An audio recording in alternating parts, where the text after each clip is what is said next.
এবার ধোকলা আর বাজার থেকে কিনে আনতে হবে না, বাড়িতেই কিভাবে একদম নরম তুলতুলে ধোকলা বানাবে চলো তোমাদের সাথে শেয়ার করি। প্রথমেই আমি 1 কাপ বেসন নিয়ে নিয়েছি, বেসনটাকে একটা ছাঁকনির মাধ্যমে ছেঁকে নিয়েছি। এবার এর মধ্যে অল্প একটু নুন, হলুদ আর 1 চামচ চিনি গুঁড়ো ভালো করে মিশিয়ে নিয়েছি। তারপর অল্প একটু আদা, লেবু রস আর তেল দিয়ে অল্প অল্প জল দিয়ে বেসনটাকে ভালো করে ফেটিয়ে নিয়েছি। 5-6 মিনিট ধরে এখানে ফেটিয়ে নিয়েছি, তারপর ঢাকা দিয়ে 10 মিনিট রেস্টে রেখেছি। 10 মিনিট রেস্টে রাখার পর এখানে দিয়ে দিয়েছি 1 প্যাকেট ইনো ফ্রুট সল্ট। দেওয়ার সাথে সাথে একদম ফুলে যাবে। এরপর একটা কেক টিনের মধ্যে ভালো করে অয়েল ব্রাশ করে বেসনের ব্যাটারটা ঢেলে দিয়েছি। এবার এভাবে একটু নাড়িয়ে নিতে হবে, আর ওপর থেকে আমি একটু লঙ্কার গুঁড়ো ছড়িয়ে দিয়েছি দেখতে ভালো লাগার জন্য। এরপর একটা কড়াইয়ে অল্প একটু জল নিয়ে তার উপরে একটা স্ট্যান্ড বসিয়ে কেক টিনটা বসিয়ে দিয়েছি। 1/2 ঘন্টা লো ফ্লেমে রান্না করে নিতে হবে। 1/2 ঘন্টা পর এরকম একটা চামচের সাহায্যে যদি চামচটা শুকনো বেরোয়, এটা একদম তৈরি হয়ে গেছে। গ্যাসের ফ্লেম বন্ধ করে এরকম 10-15 মিনিট রেখে দেব। এরপর একটা প্যানে সাদা তেল গরম করে তাতে সর্ষে, চেরা কাঁচা লঙ্কা আর কারি পাতা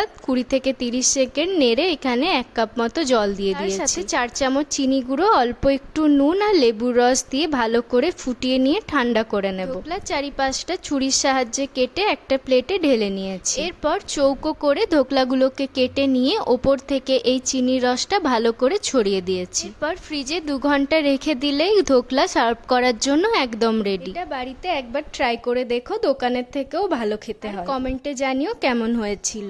ভিডিওটা ভালো লাগলে লাইক, কমেন্ট আর শেয়ার করে দিও। পরের দিন দেখা হচ্ছে অন্য কোনো ভিডিওর সাথে।